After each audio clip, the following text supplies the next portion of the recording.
Assalamualaikum dear students, welcome to mathematics class of paradise college.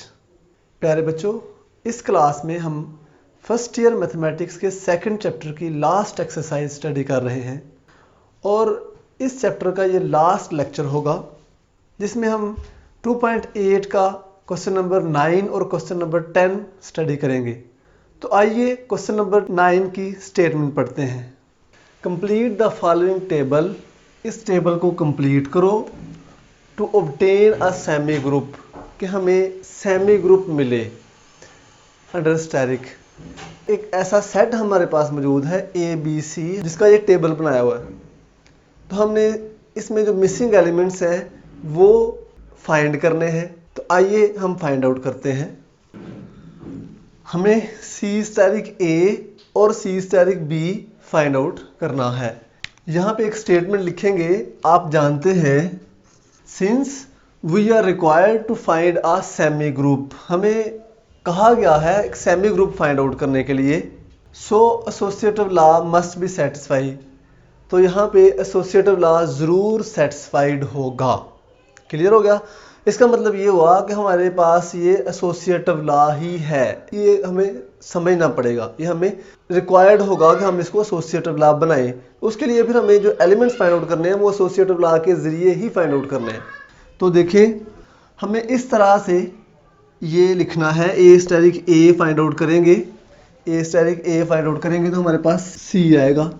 ठीक है, जब सी हमारे पास आ जाएगा तो सी स्टैटिक ए हम फाइंड आउट कर लेंगे। और इस तरफ देखें, ए स्टैटिक ए क्या है? सी, और इधर हमारे पास ए स्टैटिक सी आ जाएगा। तो ए स्टैटिक सी हमारे पास गिवन है जो कि बी के इक्वल आ रहा है, तो ये बी के इक्वल आ रहा है, तो सी स्टैटिक ए हमारे पास आ गया बी। तो सी स्टैटिक ए हमने फाइंड आउट कर लिया और यहाँ पे सी स्टैटिक ए हमारे पास फिर आ जाएगा बी के इक्वल। क्लियर हो गया? सिमिलरली ये रिजल्ट भी सेटिस्फाई होगा और यहाँ पे हमारे पास ए स्टैटिक ए सी देगा हमें और इधर बी, तो सी स्टैटिक बी ही हमने फाइंड आउट करना है। इस तरफ ए स्टैटिक बी हमें पहले फाइंड आउट करना होगा। ए स्टैटिक बी क्या है? ए के इक्वल, तो ए स्टैटिक ए फिर हमारे पास पहले ही ऑलरेडी सी के इक्वल है, तो ये सी स्टैटिक बी की वैल्यू भी हमारे पास आ जाएगी जो कि इक्वल है सी के, लिहाजा सी स्टैटिक बी हमारे पास सी के इक्वल होगा। तो हमने यहाँ से टेबल को कंप्लीट कर लिया। बहुत आसान क्वेश्चन है, सिर्फ समझने की बात है। इस तरह का क्वेश्चन हम 2.7 में भी कर चुके हैं जिसमें हमने different missing elements, 3-4 missing elements find out करने थे और टेबल को कंप्लीट करना था। और वहाँ पे भी कहा गया था कि टेबल को कंप्लीट करो अगर गिवन टेबल जो है वो सेमी ग्रुप या एसोसिएटिव लॉ होल्ड करता हो। यहाँ पे सेमी ग्रुप का वर्ड यूज़ किया गया है। सेमी ग्रुप के बारे में आप जानते हैं कि वो क्लोज्ड होता है, उसमें एसोसिएटिव लॉ भी होल्ड करता है।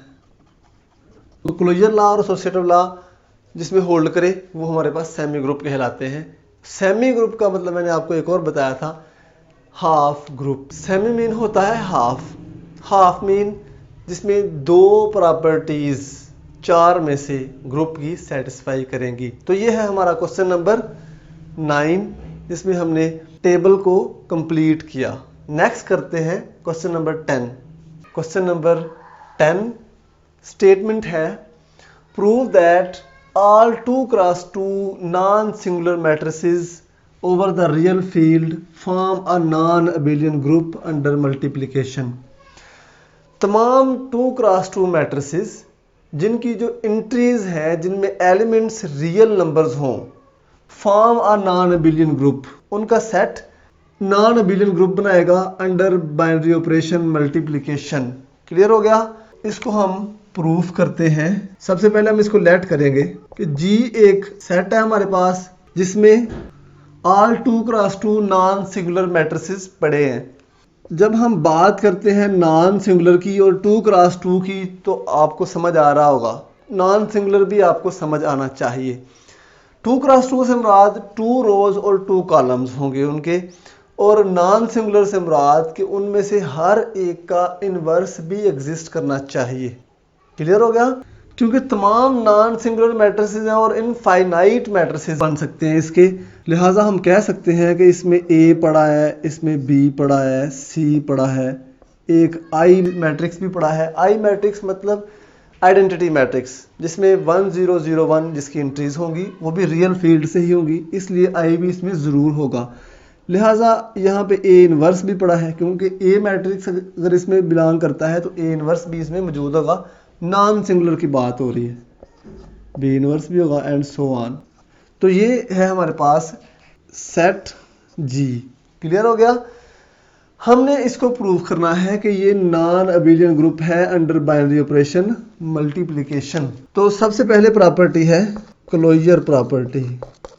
नॉन अबिलियन से क्या मुराद है? अबिलियन से मुराद तो हम जानते हैं कि उसमें 5 प्रॉपर्टीज होल्ड करनी चाहिए, लेकिन नॉन अबिलियन से मुराद क्या है? इसमें 4 प्रॉपर्टीज होल्ड करें लेकिन 5वीं होल्ड ना करे, मतलब कम्यूटेटिव लॉ होल्ड ना करे। इस नॉन अबिलियन का मतलब ये है। हमें प्रूफ करना है कि कम्यूटेटिव लॉ होल्ड नहीं करता, वो भी शो करना है हमें। ठीक है, तो सबसे पहली प्रॉपर्टी है क्लोजर लॉ।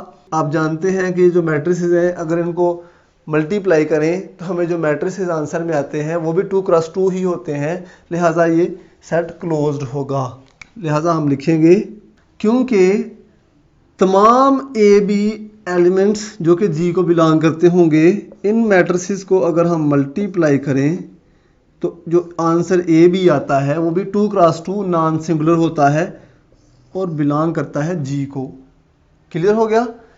तो इस तरह से क्लोजर लॉ होल्ड करेगा। इसके बाद है एसोसिएटिव लॉ। तो हम जानते हैं कि मैट्रिसेस जो होते हैं वो एसोसिएटिव भी होते हैं, यही लिखेंगे हम यहाँ पे, क्योंकि तमाम ए बी सी जो एलिमेंट्स हैं बिलोंग करेंगे जी को, उनके लिए इस तरह से ये रिलेशन सेटिस्फाई करेगा। ये आप चेक कर सकते हैं, क्योंकि ये इनफाइनाइट है तो इसलिए हम जनरली लेंगे, हम स्पेसिफाई एग्जांपल्स लेके नहीं करेंगे। हाँ, हमें पता होना चाहिए कि ये जो रिलेशन है ये सेटिस्फाई करता है या नहीं करता। इसके बाद है आइडेंटिटी प्रॉपर्टी। जो हमारे पास I2 या I1001 है, क्योंकि ये भी नॉन सिंगुलर है, लिहाजा ये भी जी को बिलोंग करेगा और इसका ऑर्डर भी 2 क्रॉस 2 है। Is the identity element under multiplication. Clear हो गया। I2 क्यों कहते हैं आप जानते हैं, इसलिए क्योंकि इसकी 2 रोज हैं और 2 कॉलम्स हैं, तो 2 बाय 2 लिखते हैं या फिर I2 लिखते हैं। तो ये हमारे पास आइडेंटिटी एलिमेंट है अंडर बाइनरी ऑपरेशन मल्टीप्लिकेशन। कैसे? सच एज कि I2 जब A से मल्टीप्लाई होगा तो आंसर में A आएगा, ये भी आप जानते हैं। For all A belongs to set G, G के तमाम एलिमेंट्स के लिए, लिहाजा यहाँ पे आइडेंटिटी एलिमेंट I2 है। इसके बाद है इनवर्स प्रॉपर्टी।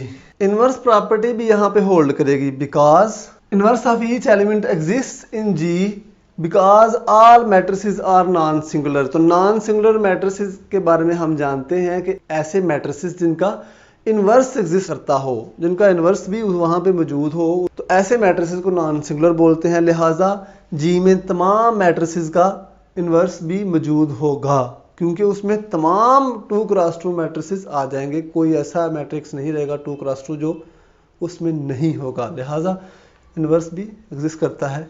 सच एज, इस तरह से, for all A belongs to G there exist A inverse belongs to G such that A और A इनवर्स को मल्टीप्लाई करें तो आंसर में I2 आएगा। I2 के बारे में आप जानते हैं कि ये क्या है? Identity matrix. तो जब 2 मैट्रिसेस को मल्टीप्लाई करवाया आंसर में आइडेंटिटी आया, तो आप जानते हैं ये दोनों एक दूसरे के इनवर्सेस होंगे। तो इस तरह से इनवर्स भी एग्जिस्ट करेगा। लास्ट प्रॉपर्टी है कम्यूटेटिव। तो हमने शो करना है कि ये कम्यूटेटिव लॉ होल्ड इसमें नहीं करता। तो वैसे भी आप जानते हैं मैट्रिसेस के बारे में कि मैट्रिसेस में कम्यूटेटिव लॉ होल्ड नहीं करता। आप लिखेंगे since in matrices in general A multiplied by B is not equals to B multiplied by A।